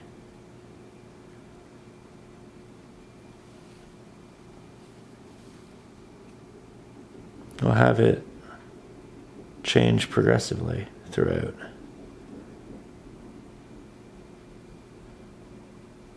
As per usual though, once we're done with this layer, we are going to let the painting dry for a little bit, and then we'll come back in with a nice clean application. Just trying to change these a hint, make them a little more unique. Add some taps of snow as well, same way that we did with the other. Okay, so now we are going to head into the final clip of the painting, and we're going to do a lot here. So I'm going to start by grabbing quite a bit of our titanium white, hint of our cerulean blue, hint of our oxide black, and I really do mean a hint. We're taking off the excess to the side of the palette, and we're rendering something that is brighter than the last application of the shadows, but we also still want it to be relatively dark in relation to the rest of our snow highlights. So what we're going to do is we'll take our liner brush and we'll start trying to apply this highlight atop our previous shadow. We'll realize it's a little too dark. I'll interject some additional titanium white and cerulean blue, bump that up. Again, trying to keep it darker than the other highlights because this is going to be on the side of the tree which is receiving less light. But once we have that well balanced, we'll go in with the liner, we'll apply these highlights to the tops of our existing shadows, and I'll try to do a little bit of a blend down. The idea here is that the tops of the snow are going to receive a little bit more light even though it is in this shadowy area. And I'm also trying to be a bit more detail oriented with it because we are just so close to the subject. That means more little taps and drags rather than elongated elaborations and connections within those movements. So we're just going in, we're doing the detail work we've done before. At this point, I think it feels so good because we are very well acquainted with the application style and the painting. We've essentially painted all these subjects before in our last application, and now we're going in and we're adding those strokes that just make it feel so good. It's one of those things where acrylics require a lot of base layers and textures and going back, patience, and then when you get to that final 10%, you're just adding these highlights that make the painting come alive, and that's where we are right now. So each one of these strokes is just unbelievably cathartic. I'm having a lot of fun applying these. It's worth noting that I'm doing this via a voiceover the next morning because I ended up painting this at I think 1 or 2 in the morning, and at that point the hand wants to continue painting, the mind wants to continue painting, but the voice, it starts to say, you know what, you've been talking all day, we're going to take a little bit of a break. And that's okay. I really like how we get to end this, actually. There might be a little bit of construction in the background again, but again, we are moving pretty soon, and that will be no longer a portion of these videos. Knock on wood. You never really know in Toronto, but we're making an attempt. That said, we are going to continue doing the very small touch-ups, and I think that's where this painting really comes alive. It's not in the larger areas of snow, but it's in the little protruding branches that have just a tiny bit of snow on top of them. That's typically done through a dot or a little drag. You can see one here and there, really looking for areas where that foliage could elaborate and get a little bit bigger. And at this point, I think that's looking really nice. Now, I do want a brighter mix than what we're currently working with. So as you can see, I'm interjecting some extra titanium white into the current mix. I'm taking that liner, I'm heading back in, and now we're creating transitionary areas between the areas that are on the back and areas that are on the front. Now, this highlight is much more akin, very close to the highlights that we have on the right-hand side where there is a lot of light. And these are essentially going to be spots that transition from those bright areas into the more muted middle portions. We're going to do slight blends into it, so we will have actual gradients transitioning the values. And the idea is the very back of the tree is going to be more in shadow, a little bit darker, and then as we wrap around the tree, it's going to get a little bit brighter, a little bit brighter, a little bit brighter, until eventually you do get that bright highlight on the sides. And when you take the time to do all of these extra values and transitionary applications, it looks so much more realistic. One of those things where if you can spend the extra half an hour doing so, it will make a big difference. And I do mine significantly quicker than half an hour because this is a video and I do want it to be digestible for you, but it is something you could put a lot of time into, slowly crafting that wrapping of light around the subject. This wrapping of light does mean that we're going to need to elaborate on the painting in other ways. We're going to need to add shadows for the trees and make sure that it does look like it really exists within this lighting space. But we will do that soon, a little bit later in this clip. Again, this clip, because it is the last clip, is very much a combination of going back to a lot of different subjects, doing touch-ups, little additions, really bringing this painting into its potential and making it that which it can be. And we do that through a lot of different things. So you're still doing the little details which do add up, which do make a big difference. It's also worth noting all of these areas of applications, this snow, all of the greenery, trying to make each cluster look quite different from the others. That means some making taller, some being a little bit wider, really just trying to elaborate and create unique areas and clusters and spaces, because that'll make it look a lot more realistic. With that, at this point, we are just going to clean our brush. You can see I'm taking off a lot of that pigment. Then we'll grab some of our Oxide black, work that up towards our open area of the canvas, interject some of our Cerulean blue, titanium white. We'll make this really dark, rich pigment, and then of course we go back to the liner, and I'm going to touch up some of the trees that we have in the foreground. And the idea here is that we want these to look bigger than the ones that we have in the midground and the background. We want to deliver additional scale and really build on those. It's one of those things where I thought about doing it while we were initially applying the pigment, but I didn't want to overdo it. I wanted to work on more of the painting first, figure out how our scale was looking, figure out how much detail and room for that additional detail we had before it looked overcomplicated. And now that we've added that big tree, the snow, all of those other details, I realized, you know what, we can go back. We can do these additional details. It will still look balanced, and it'll be a strong additional variance in the painting. So we're going back in. I'm making some of the branches a little bit wider, especially towards the base of them. Though we don't actually see the base of these trees because the snow in the foreground is in front of it, but we are still going to have larger areas of branch that do act in a bit more of a thick application. So we are building those up. I'm going to do a little bit over here towards the right-hand side as well, just filling in slightly more of that negative space, though we do want to ensure that we do still have negative space in areas to breathe, that we're not overcomplicating, overfilling it. But I do think this is a very strong additional application, and I like the added details that we're able to bring into this to further differentiate it from the background and what we have on the horizon.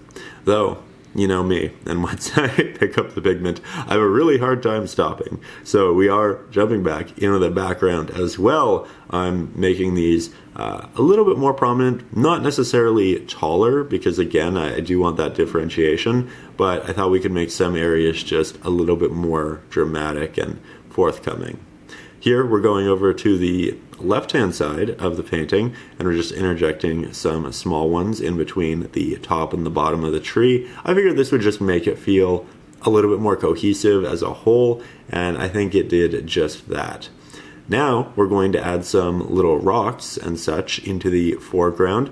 We added hints of them into the background. These ones are going to be a little bit bigger. I'm trying to create little clusters of them and try to make those different. So the one on the left is 2 rocks, and then in the middle it's 3.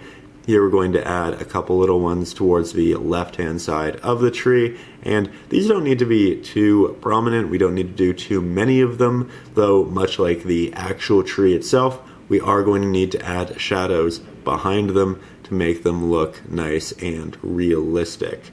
So it's at this point that journey begins. We make a mix between the snow color and the rock color. That'll be a good color for the shadows, and you can see it's actually quite akin to the little path markings. So we add those in behind already. I think it's very strong. We look for the line of the light into the trees, and then we can start the shadow for them as well. And this is a application, technique, addition that is going to make the painting look so much better. Right here, you can see we're dragging that into the corner. It's an additional leading line. It adds as dimensionality to the painting. It also now makes that light look like it really does have an impact on the environment, and that's important too. All of the little trees in the background aren't going to have this because they are already in a large shadow casted by the snow itself. However, here in the foreground where we have a lot of that light, the shadows become significantly more prominent, and that's a general rule. When you have a lot of light and contrast, you have a lot of opportunity for shadow. When the area is innately very shadow heavy and muted, you're not really going to see shadow within that. So different areas and variances with all of those applications. At this point, I love it. I feel like we are so close to what I really wanted to bring this painting into, but we could do a little bit more detail work within the branches towards the top. So I'm taking the liner brush, I'm taking a little bit of that burnt sienna, working that into maybe our orange, maybe our darker pigments, and we're just creating these really sharp, fine, intentional lines, things that I thought about incorporating when we initially started the tree, but much like the trees in the background, I just wasn't keen on potentially overdoing it. I wanted to do the rest of the painting to see how much room I had for detail, and now that we've added that extra detail into the middle ground, into the shadows, I feel like, you know what? We still do have some room here in the foreground, so we are going to make these additions as well and just build out these branches to be a little bit more realistic. That said, at this point, again, I love the painting. I think we did a great job, especially in the time in which we did it. Very happy. And I will say, big thank you to all of you for being here, especially those of you who made it to the end. On average, only 13% of people who watch these videos make it to the very end. So I really appreciate you taking that time and being here. Also, want to say a big thank you to everybody up over on Patreon for making these lessons happen. I really couldn't do this if it wasn't for you. This channel is predominantly community funded. You are the community who is funding it and making these lessons and the traceables and all of that. So thank you. If you are new to the channel, up over on Patreon, you can get the traceable. You can get the ad-free version of this video and videos just like this. You can get the big bonus paintings. You can get a lot up there. But yeah. Just thank you for being here. Regardless of if you join Patreon or not, thank you. I appreciate you. I will see you soon with a brand new painting lesson. And if you're on Patreon, I'll see you even sooner with the new sketch video. So there we have it. A wonderful painting, a wonderful time. I will see you in the next one. If you haven't subscribed, and above all, as always, stay creative.